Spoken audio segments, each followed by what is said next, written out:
ಆದ ನಾನು ನನ್ನ ಜಮೀನಿನ ಮಧ್ಯಭಾಗದಲ್ಲಿ ಹಾದು ಹೋಗುವ ಕಾಲುದಾರಿಯನ್ನು ನನ್ನ ಜಮೀನಿನ ಉತ್ತರ ಭಾಗ, ಈಗ ನಾನು ನಿಂತಿರೋದು ಉತ್ತರ ಭಾಗ ಆಯಿತಾ, ನಿನ್ನ ಜಮೀನಿಗೆ ಉತ್ತರ ಭಾಗದಲ್ಲಿ ಪೂರ್ವ ಪಶ್ಚಿಮವಾಗಿ ಪೂರ್ವ ಪಶ್ಚಿಮವಾಗಿ ಬಿಟ್ಟುಕೊಡಲು ಒಪ್ಪಿರುತ್ತೇನೆ.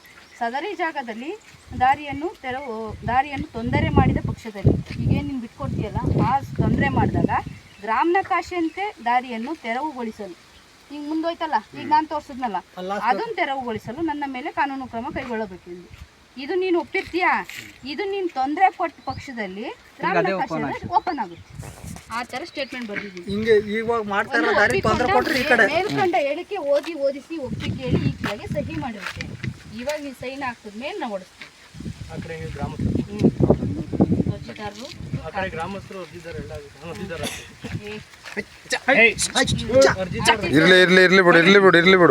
ಇರ್ಲಿ ಬಿಡು ಗ್ರಾಮಸ್ಥರು ತಡೀರಪ್ಪ, ಯಾರು ಹೊಡಿಬೇಡ್ರಿ.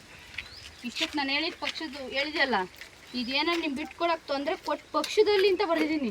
ತೊಂದರೆ ಮಾಡಿದ ಪಕ್ಷದಲ್ಲಿ ಗ್ರಾಮ ನಕಾಶೆ ದಾರಿಯನ್ನು ತೆರವುಗೊಳಿಸಲು ನನ್ನ ಮೇಲೆ ಕಾನೂನು ಕ್ರಮ ಕೈಗೊಳ್ಳಬಹುದು.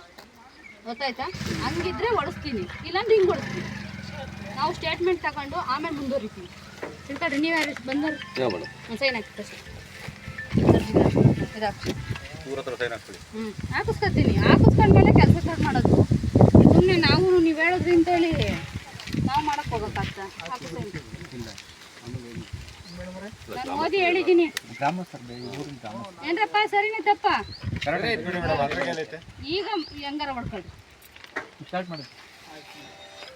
ಒಂದು 5 ಜನ ಗ್ರಾಮಸ್ಥರು ಹಾಕ್ರಿ. ಹಾಕ್ರಿ ಒಂದು 5 ಜನ. ಯಾರ್ಯಾರಿದ್ದೀರಾ ಈ ಗ್ರಾಮದವರು? 5 ಜನದ ಹಾಕ್ಸ್ಬಿಟ್ಟು ಹೊಡ್ಕೊಳ್ರಿ. 5 ಅಲ್ದಿರ